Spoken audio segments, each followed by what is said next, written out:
Alhamdulillahi wahda wassalatu wassalamu ala rasulillah. Assalamu alaikum wa rahmatullahi wa barakatuh, mes chères sœurs. Nous allons aujourd'hui discuter et nous familiariser avec un des noms d'Allah Azza wa Jal, les plus exceptionnels, les plus magnifiques. C'est un nom qu'il convient d'aborder en ce mois de Ramadan, car il nous stimule et nous donne de l'énergie de vaincre notre paresse et de toujours faire plus dans nos prières, dans nos actes de dévotion, dans nos sadakas, dans nos invocations. Et ce nom, c'est le nom d'Allah Azza wa Jal, Ash-Shakur. Ash-Shakur est un des plus beaux noms d'Allah subhanahu wa ta'ala. Il signifie le très reconnaissant, celui qui sait reconnaître et apprécier. C'est un nom qui a aussi comme variante Ash-Shakir, qui signifie qu'Allah subhanahu wa ta'ala est reconnaissant. Tous les savants s'accordent pour dire que parmi les noms d'Allah subhanahu wa ta'ala, il y a le nom Ash-Shakur. Donc c'est un nom qui fait consensus. Ash-Shakur, c'est celui qui remercie, celui qui reconnaît et celui qui apprécie. Et ce nom d'Allah subhanahu wa ta'ala apparaît 4 fois dans le Coran. Et à chaque fois, à chaque occurrence, ça montre que Allah subhanahu wa ta'ala, il nous remercie. Bien qu'Allah subhanahu wa ta'ala n'ait pas besoin de nous, c'est par sa grandeur, sa magnificence et sa miséricorde qu'il remercie ses serviteurs, même pour les plus petites actions. Le très reconnaissant, le très remerciant, qui remercie infiniment et rétribue avec profusion et munificence. Par exemple, le Coran mentionne qu'Allah subhanahu wa ta'ala récompensera largement et éteindra les récompenses parce qu'il est clément et reconnaissant. ليوفيهم أجورهم ويزيدهم من فضله إنه غفور شكور. Afin qu'il les récompense pleinement et leur ajoute sa grâce, il est pardonneur et reconnaissant. Et quand les gens du paradis entreront au paradis, oh Allah, mets-nous parmi ces gens-là, et verront la récompense immense et magnifique qu'Allah leur a donnée, ils le remercieront et diront qu'Allah subhanahu wa ta'ala il est ash-shakur. وقالوا الحمد لله الذي أذهب عنا الحزن إن ربنا لغفور شكور. Et ils diront louange à Allah qui a écarté de nous l'affliction. Notre Seigneur est certes pardonneur et reconnaissant. Il a été reconnaissant subhanahu wa ta'ala. Il leur a donné plus en les remerciant pour ce qu'ils ont fait de peu. Allah subhanahu wa ta'ala, pour chaque petite action, chaque bonne action, il l'accepte, il la reconnaît, il l'étend et la rendra plus grande car il est ash-shakur. Il pardonne les imperfections de nos petites actions, mais aussi il récompense toutes les bonnes actions, aussi infimes qu'elles soient, et les multiplie encore et encore. Ash-Shakur, le plus reconnaissant, donne abondamment contre très peu. Il apprécie les plus petits actes avec une reconnaissance qui est sans borne, puisqu'il a promis le paradis à ceux qui feront œuvre de bonne action. Et c'est l'ultime récompense, c'est le bonheur infini du paradis. Ya Allah, accorde-nous ton paradis par une grâce et une miséricorde de ta part. Le mot shakur vient de la racine shin, kaf, ra, qui forme le verbe shakara, qui signifie remercier.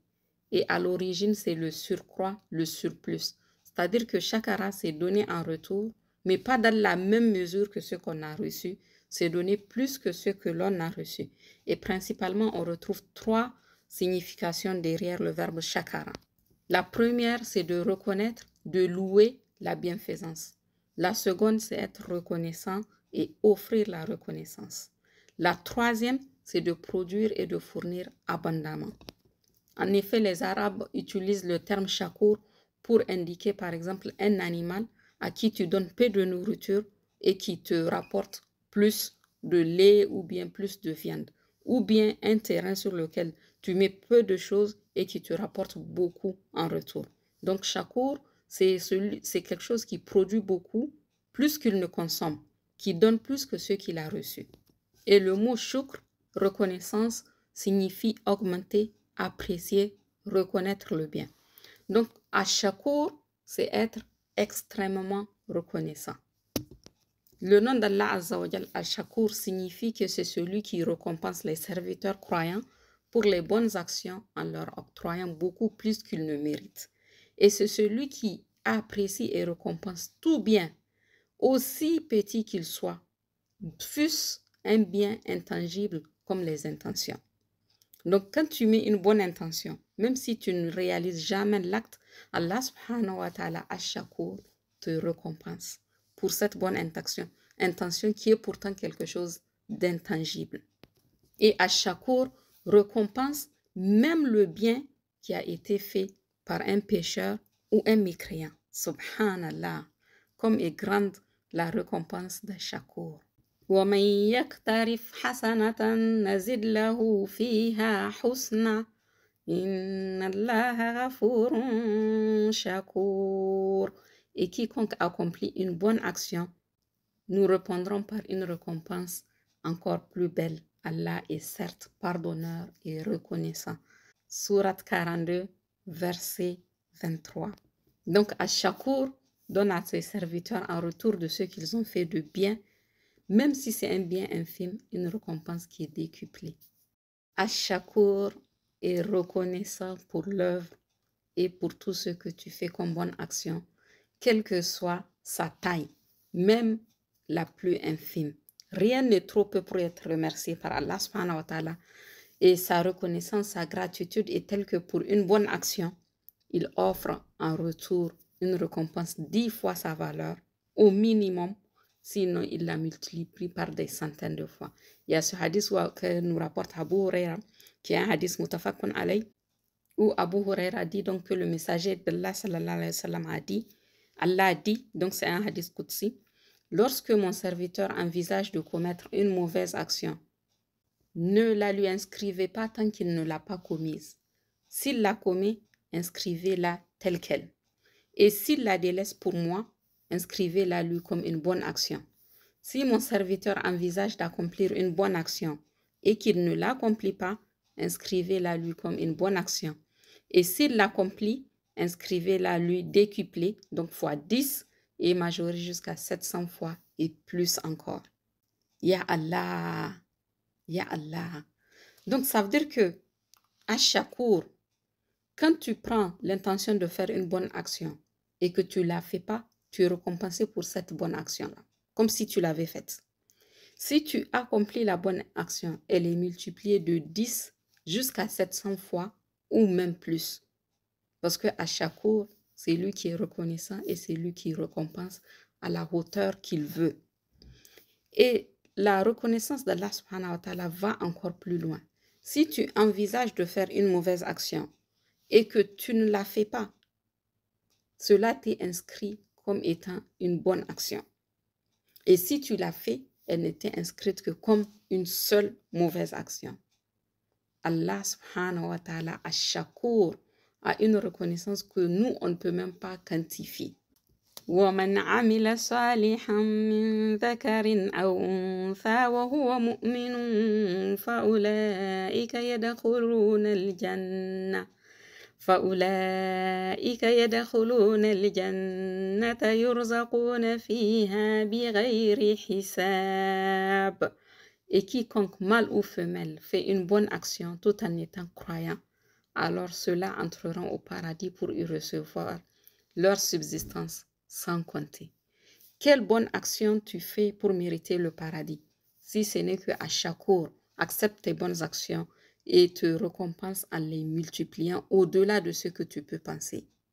Et le paradis est bien sûr la preuve de la générosité et de la gratitude d'Ash-Shakur, Allah subhanahu wa ta'ala, le très reconnaissant. Parce que c'est une récompense qui est inestimable par rapport au temps que tu vas passer dans le paradis, qui est pour l'éternité, et par rapport aux efforts que tu as fournis pour l'obtenir. Tu sais très certainement que tu l'as obtenu parce que Ash-Shakur a été reconnaissant et a été généreux et a multiplié. Pas parce que tu l'as mérité. Peut-être que tu vis 70 ans, 80, 60 même disons que tu vis 200 ans. Sur les 200 ans, combien de temps as-tu passé à adorer réellement Allah Azza wa Jal? Et même si c'est ça, disons que tu as passé sur tes 80 ans, tu as passé 80 ans à adorer Allah subhanahu wa ta'ala, ce qui est déjà impossible. Mais si ce n'était que ça, donc ta récompense aurait été peut-être le paradis pour 80 ans. Mais là, on parle de l'éternité. Donc, la récompense d'Allah subhanahu wa ta'ala, la gratitude d'Ash-Shakur, n'a aucune commune mesure avec les efforts que tu as fournis pour l'obtenir. C'est pour cela que Abu Bakr radiallahu anhu, quand il a entendu ce verset de la sourate Tawbah, verset 111, il a pleuré en entendant le verset. Inna Allah ashtara minal mu'minina anfusahum wa amwalahum bi anna lahumul jannah. Certes, Allah a acheté des croyants, leurs personnes et leurs biens en échange du paradis. يقاتلون في سبيل الله فيقتلون ويقتلون وعدا عليه حقا في التوراة والإنجيل والقرآن ومن أوفى بعهده من الله فاستبشروا ببيعكم الذي بايعتم به وذلك هو الفوز العظيم. Ils combattent dans le sentier d'Allah. Ils tuent et ils se font tuer. C'est une promesse authentique qu'il a prise sur lui-même dans la Torah, l'Évangile et le Coran, et qui est plus fidèle qu'Allah à son engagement. Réjouissez-vous donc de l'échange que vous avez fait. Et c'est là le très grand succès. فَاسْتَبْشِرُوا بِبَيْعِكُمُ الَّذِي بَايَعْتُمْ بِهِ. Réjouissez-vous donc de l'échange que vous avez fait. Subhanallah. Et Abu Bakr, quand il a entendu le verset, donc il a pleuré et il a dit, il lui appartient et il nous le donne. Et ensuite, il nous remercie pour cela en parlant du paradis. Allah subhanahu wa ta'ala, le paradis lui appartient. Il te le donne et il te remercie pour cela. Il est reconnaissant. Ash-Shakur. Et c'est pour ça que Allah subhanahu wa ta'ala nous a rendu l'accès au paradis facilité par le fait qu'il est Ash-Shakur et qu'il multiplie, il reconnaît et il récompense d'une multiplication que nous, on ne peut pas envisager. Le prophète sallallahu alayhi wa sallam a dit, crains Allah même avec un morceau de date que tu donnes en charité. Un morceau de date. Donc, par exemple, tu es en train de manger une date. Tu la partages en deux et tu donnes la moitié à quelqu'un qui en a besoin ou qui est juste à côté de toi. Et pour ça, tu es en train de craindre Allah subhanahu wa ta'ala et de mettre entre toi et l'enfer ce morceau de date-là. Cela veut dire qu'aucun acte que tu vas poser de bonne action n'est négligeable aux yeux d'Allah subhanahu wa ta'ala ash-Shakur et que aucune de tes bonnes actions ne sera perdue. La plus infime et même la plus intangible qui reste être que ton intention. Le prophète sallallahu alayhi wa sallam a dit que personne ne néglige un acte de bienfaisance, aussi infime soit-il, comme le fait d'accueillir son frère avec un visage épanoui. Tu rencontres ta sœur, tu la salues en souriant et tu es récompensé par Ash-Shakur pour ce sourire que tu as fait. Nous avons aussi ce hadith où le prophète sallallahu alayhi wa sallam dit « Celui qui lit une lettre du Coran, du livre d'Allah, obtient pour cela une bonne action. Et la bonne action compte 10 fois. » Je ne dis pas que Alif, Lam, Mim est une lettre, mais Alif est une lettre, Lam est une lettre et Mim est une lettre. Ça veut dire que ma soeur, si tu dis Alif, Lam, Mim, en commençant par exemple la lecture de la sourate Baqara, tu as 30 bonnes actions. Et même il y en a qui ont fait les calculs et qui ont dit que si tu lis une page du Coran, tu as au moins 5000 bonnes actions. 5000 bonnes actions pour une page du Coran. Combien de temps passes-tu à lire une page du Coran? 2 minutes pour les plus rapides, 3, 4 minutes. Et tu as 5000 bonnes actions. Et encore, Allah subhanahu wa ta'ala peut le multiplier encore plus, suivant ta concentration, ta méditation, ta réflexion sur le Coran, suivant comment tu t'appliques. Subhanallah. Ash-Shakur, il est reconnaissant. Il nous a descendu le livre par une grâce de sa part comme miséricorde, comme guidée. Tu passes du temps à le lire et il te récompense pour cela en multipliant la récompense. Allah subhanahu wa ta'ala, ash-shakur, est reconnaissant envers son serviteur. Donc si tu évoques Allah subhanahu wa ta'ala en faisant du zikr, juste toi et toi, Allah subhanahu wa ta'ala t'évoque aussi. Ya Allah. Dans un hadith, le prophète sallallahu alayhi wa sallam a dit, Allah Tout-Puissant dit, donc c'est un hadith Qudsi, je suis selon l'opinion que mon serviteur se fait de moi et je suis avec lui quand il m'invoque. S'il m'invoque en lui-même, je l'invoque en moi. Et s'il m'invoque dans une assemblée, je le mentionne dans une assemblée meilleure que la sienne. Et s'il se rapproche de moi d'un empan, je me rapproche de lui d'une coudée. S'il se rapproche de moi d'une coudée, je me rapproche de lui d'une brasse. Et s'il vient vers moi en marchant, je viens vers lui en courant. C'est un hadith qui est rapporté par Bukhari et Muslim, at-Tirmizi et Ibn Majah. Ya Allah. Ça veut dire que Allah subhanahu wa ta'ala, ash-shakur, quand tu adoptes une attitude qui lui plaît, donc quand tu fais une bonne action, il t'est reconnaissant, il te remercie, il fait ton éloge. Quand tu te rapproches de lui, il se rapproche encore plus rapidement de toi. Et l'autre aspect de la reconnaissance d'Ash-Shakur, c'est que Allah subhanahu wa ta'ala, quand tu te rapproches de lui par des actes qu'il aime, il t'aime en retour et il impose ton amour aux gens du ciel et de la terre. Dans un hadith rapporté dans le Sahih Muslim, d'après Abu Huraira radiallahu anhu, le prophète sallallahu alayhi wa sallam a dit, certes, lorsque Allah aime son serviteur, il appelle Jibril et dit, certes, j'aime un tel, donc aime-le. Alors Jibril l'aime. Puis il appelle dans les cieux, certes, Allah aime un tel, donc aimez-le. Alors les gens des cieux l'aiment. Alors il lui est mis l'acceptation sur terre. Donc un des signes de l'amour d'Allah subhanahu wa ta'ala, c'est que tu vas avoir l'amour des anges et tu vas avoir aussi l'acceptation avec les gens de la terre.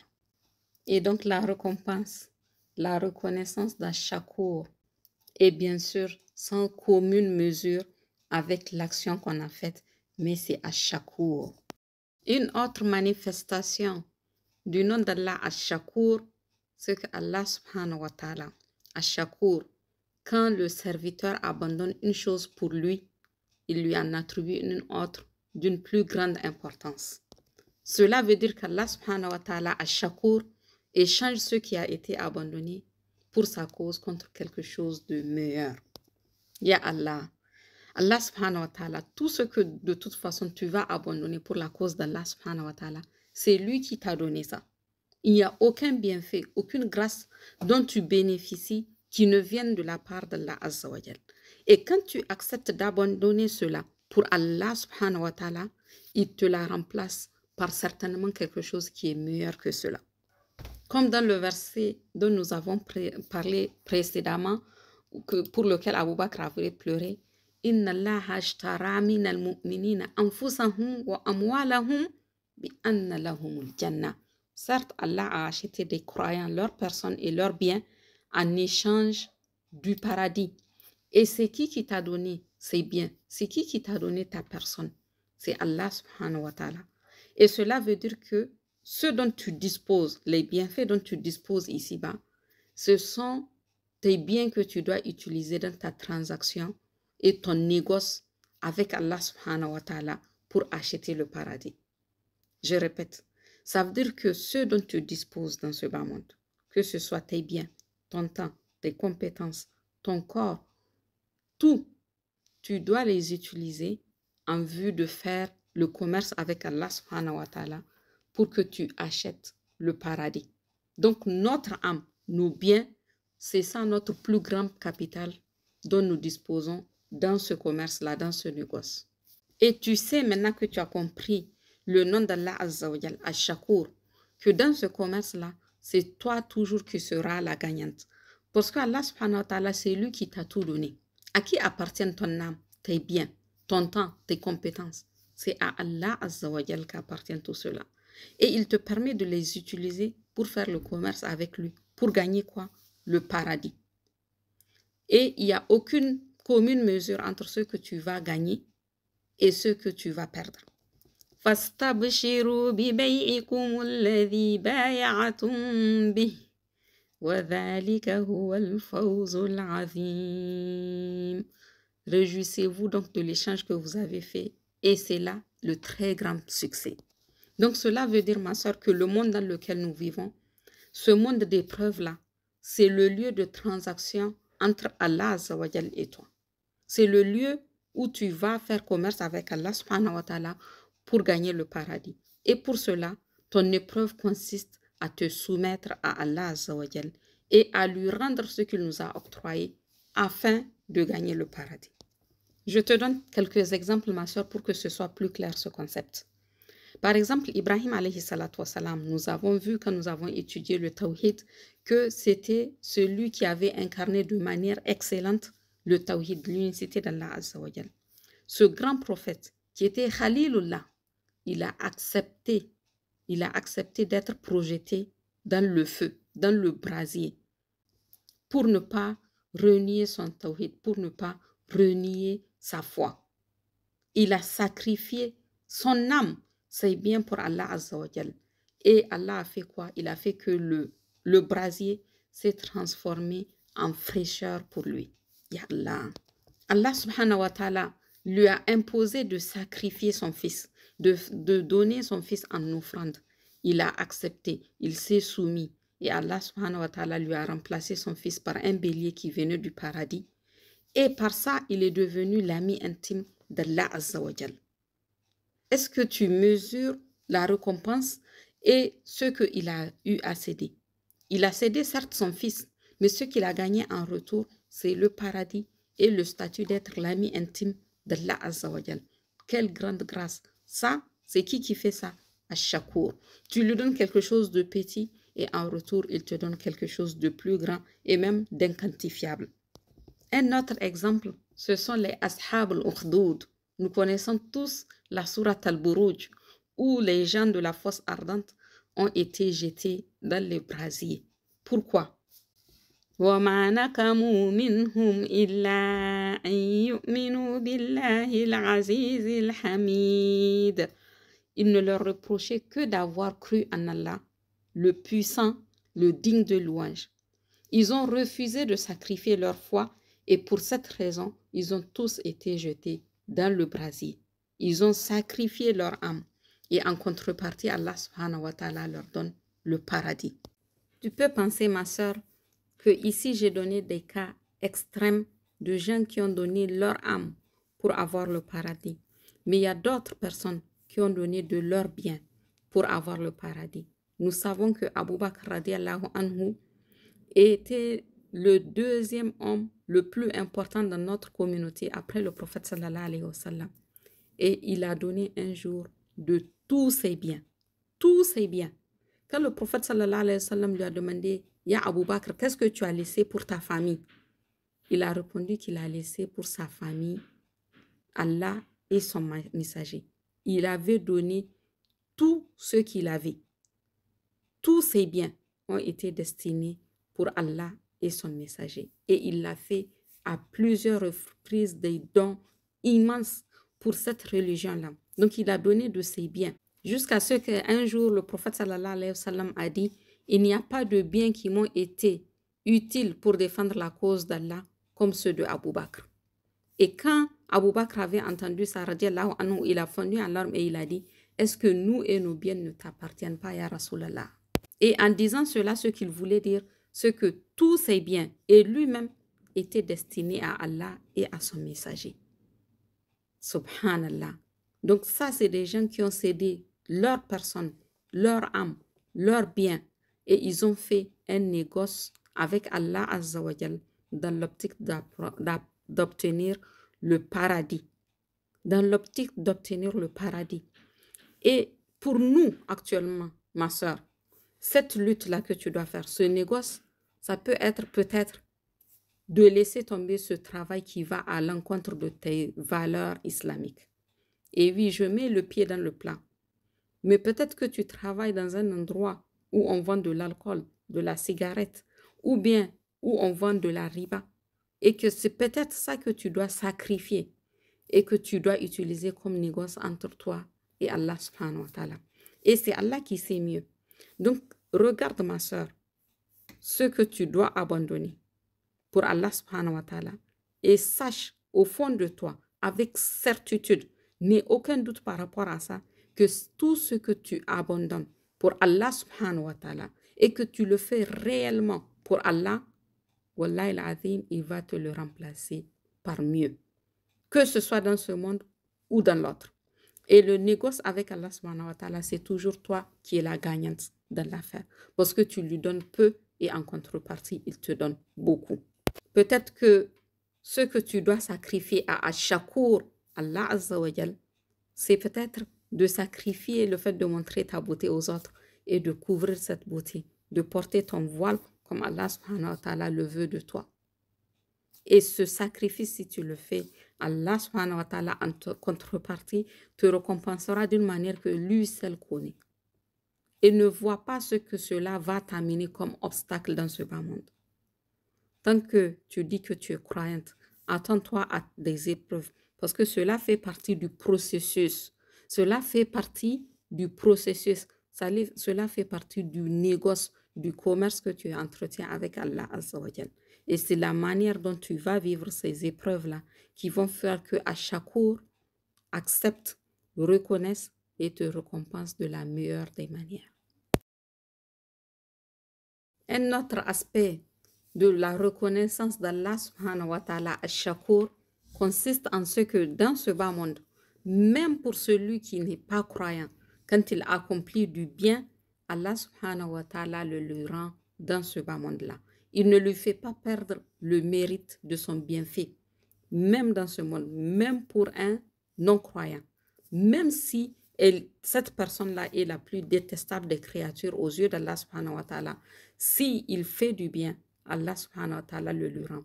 Dans un hadith rapporté par Muslim, par Anas ibn Malik radiallahu anhu, le prophète sallallahu alayhi wa sallam a dit, certes Allah ne manquera de rétribuer un bienfait accompli par un croyant, car soit il la lui récompense ici-bas, soit il la récompense dans l'au-delà. Quant au mécréant, on lui donne une bonne compensation pour ses œuvres ici-bas, mais une fois dans l'au-delà, il ne se retrouvera aucun bon acte à récompenser. Donc Allah subhanahu wa ta'ala, Ash-Shakur, même le mécréant, qui est l'une des créatures les plus détestables à ses yeux, Allah subhanahu wa ta'ala le récompense ici-bas pour le bienfait qu'il fait. C'est ça, Allah Ash-Shakur. Il est celui qui permet l'accomplissement d'une bonne action et il est celui qui remercie en retour. Subhanallah, qui est plus digne qu'Allah subhanahu wa ta'ala d'être Ash-Shakur.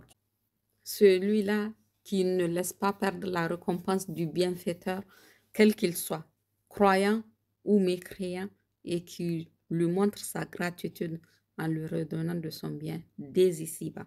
Et si c'est un croyant, il le retrouve multiplié et démultiplié le jour dernier.